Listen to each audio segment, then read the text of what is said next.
Kurnool bus దగ్ధం ఘటనపై కేంద్ర బృందం విచారణ కొనసాగుతుంది.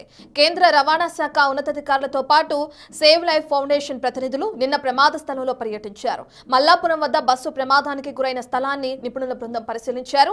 అలాగే హైవేపై బైక్ను బస్సు ఈడ్చుకెళ్లిన ప్రాంతంతో పాటు బస్సుకు అమర్చిన రాడ్లను సైతం అధికారులు పరిశీలించారు. మరోవైపు ప్రమాదానికి గల కారణాలను స్థానిక పోలీసులతో పాటు రవాణా శాఖ అధికారులను అడిగి తెలుసుకున్నారు. వీటితో పాటు ప్రమాదం నుంచి బయటపడిన వారి వివరాలు ఆరా తీసిన కేంద్ర ప్రతినిధులు అన్ని అంశాలను పరిగణలోకి తీసుకుంటూ క్షుణ్ణంగా దర్యాప్తు చేస్తున్నారు.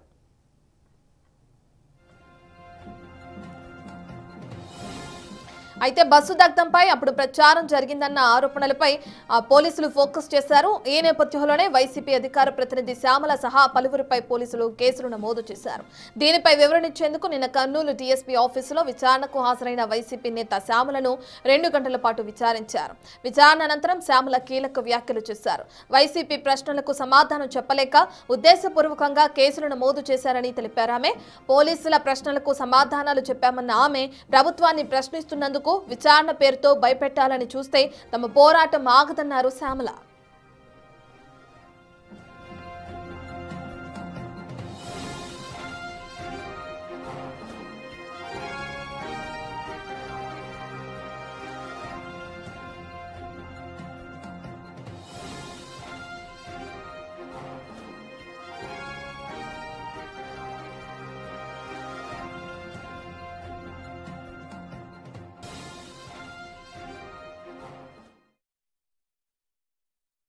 బృందం విచారణ ఇంకా కొనసాగిస్తూనే ఉంది. సంబంధించిన పూర్తి డీటెయిల్స్ అందించడానికి మా ప్రతినిధి శ్రీరామ్ అందుబాటులో ఉన్నారు.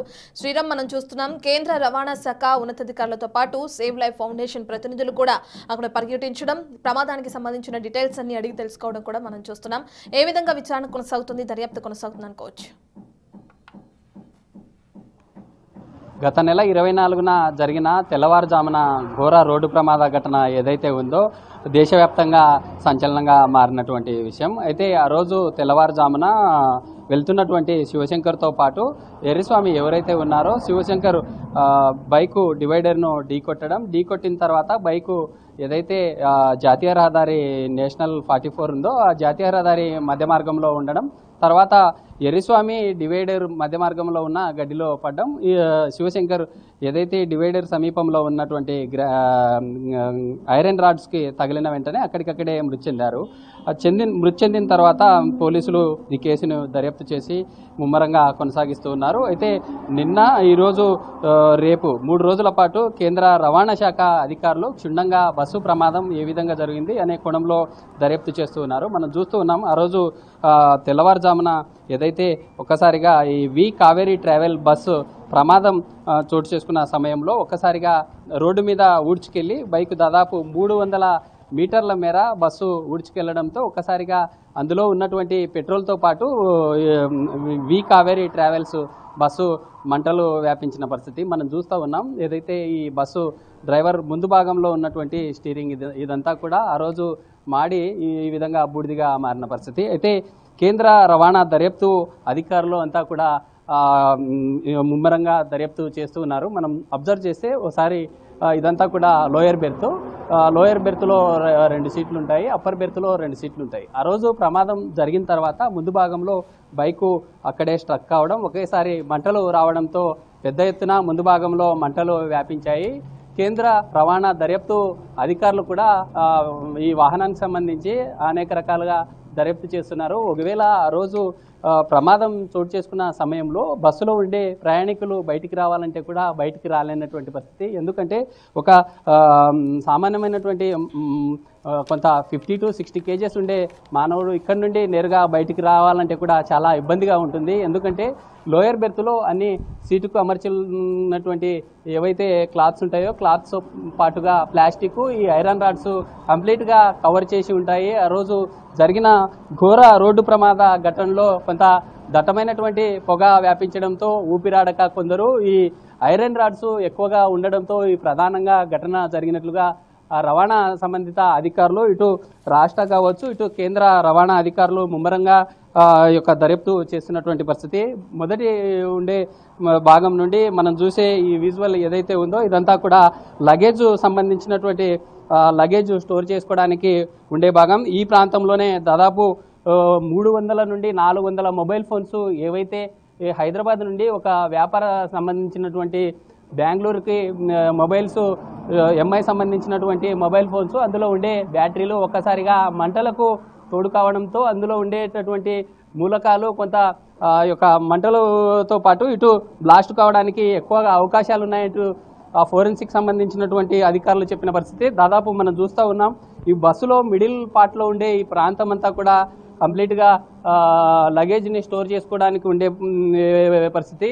వీటితో పాటు బస్సు దాదాపు ముందు భాగం అంతా కూడా డ్యామేజ్ అయ్యి ఈ విధంగా మారిన సిచ్యువేషన్. ఇలా మారిన తరుణంలో ఇటు ఫోరెన్సిక్ సంబంధించిన వారంతా కూడా ఈ ఎలక్ట్రానిక్ సంబంధిత గ్యాడ్గెట్ల వల్లనే ఈ ప్రమాదం చోటు చేసుకుందని వారు చెప్తూ ఉన్నారు. ఇప్పటికే కేంద్ర రవాణా సంబంధిత అధికారులంతా కూడా బస్సు వారు గతంలో తీసుకున్నటువంటి ఏదైతే కేంద్రపాలితమైన ప్రాంతమైనటువంటి డామన్ డయ్యూలో ఈ యొక్క బస్సును రిజిస్టర్ చేసుకున్నారు. ఒడిశా రాష్ట్రానికి చెందిన వారంతా కూడా దీనికి సంబంధించి బస్సు గతంలో ఉండే పర్మిషన్స్తో పాటు దాని షేపు అదంతా మార్చివేశారంటూ కూడా చెప్తున్నటువంటి పరిస్థితి.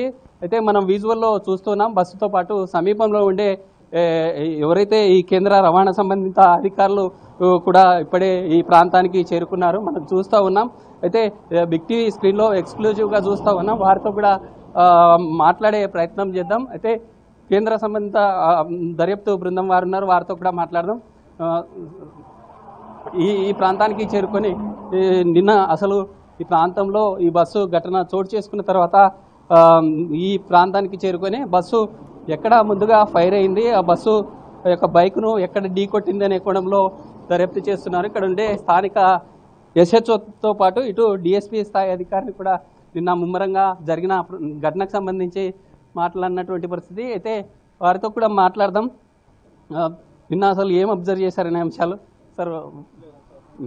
అయితే ఈ అధికారులు కూడా మాట్లాడడానికి దాదాపు ఈ మూడు రోజుల తమ దర్యాప్తులో అనేక విషయాలు వెలుగు చూసే ఛాన్స్ ఉంది. ఎందుకంటే నిన్న జరిగిన సమగ్ర విచారణలో బస్సు ఏ ప్రాంతంలో యొక్క ప్రమాదానికి గురైంది, ప్రమాదం మొదట బైకును ఢీ కొట్టిన తర్వాత ఎన్ని మీటర్ల మేర యొక్క బస్సు యొక్క వేగాన్ని అదుపు చేయలేక ముందుకొచ్చిన తర్వాత బస్సు డ్యామేజ్ అయిన తర్వాత ఆ ప్రాంతంలో రోడ్డు కూడా ఏదైనా డ్యామేజ్ అయిందా అనేటటువంటి కోణంలో యొక్క అధికారులు అయితే ఇక్కడ స్థానికంగా ఉండే పోలీసు ఇటు రవాణా వివిధ శాఖల అధికారులతో ముమ్మరంగా ఈ యొక్క చర్యలన్నింటినీ కూడా పర్యవేక్షిస్తున్నటువంటి పరిస్థితి మనం చూస్తూ ఉన్నాం. ఈ బస్సు సమీపంలో జరిగిన స్పాట్కి కేంద్ర రవాణా దర్యాప్తు అధికారులు వెళ్తున్నారు. వారితో పాటు సంస్థ ప్రతినిధులు కూడా ఈ ప్రాంతాన్ని సందర్శిస్తూ ఉన్నారు. ఎందుకంటే ఆ రోజు ఘటన చోటు చేసుకున్న తర్వాత అసలు ఈ ప్రమాదానికి గల ప్రధాన కారణాలు ఏంటి, గతంలో మనం చూసాం. గత నెల 24వ తేదీ ఘటన చోటు చేసుకున్న తర్వాత బస్సు డ్రైవరు అదుపులో ఉన్నారు. బస్సు డ్రైవర్ పోలీసుల అదుపులో ఉన్న సమయంలో ఎలాంటి కీలకమైనటువంటి అంశాలు పోలీసులకు చెప్పారు. తర్వాత యొక్క జడ్జి ముందు ప్రవేశపెట్టిన తర్వాత రిమాండ్కి వెళ్ళినటువంటి పరిస్థితి. అయితే ఆ రోజు శివశంకర్ బైక్ ప్రమాదం జరిగిన తర్వాత అక్కడికక్కడే మృతి చెందారు. ఎర్రిస్వామి ఎవరైతే ఉన్నారో ఎర్రిస్వామి పోలీసుల దర్యాప్తులో అనేక రకాల కీలకమైనటువంటి వ్యాఖ్యలు చేసిన పరిస్థితి. ఎందుకంటే ఎర్రిస్వామి ఇటు తమ ఫ్రెండ్ ఇద్దరు కూడా కర్నూలు సమీపంలో ఉన్నటువంటి ఒక వైన్ షాప్లో 2 సార్లు వైన్ కొనుగోలు చేసి అక్కడి నుండి మందు తాగి అర్ధరాత్రి 2 గంటల సమయంలో అక్కడి నుండి నేరుగా డోన్కు తమ ఎర్రిస్వామి ఎవరైతే ఉన్నారో ఎర్రిస్వామిని డ్రాప్ చేయడం కోసం వెళ్ళిన సమయంలోనే ఈ ఘటన అంతా చోటు చేసుకుందంటూ కూడా పోలీసులకు చెప్పినటువంటి పరిస్థితి.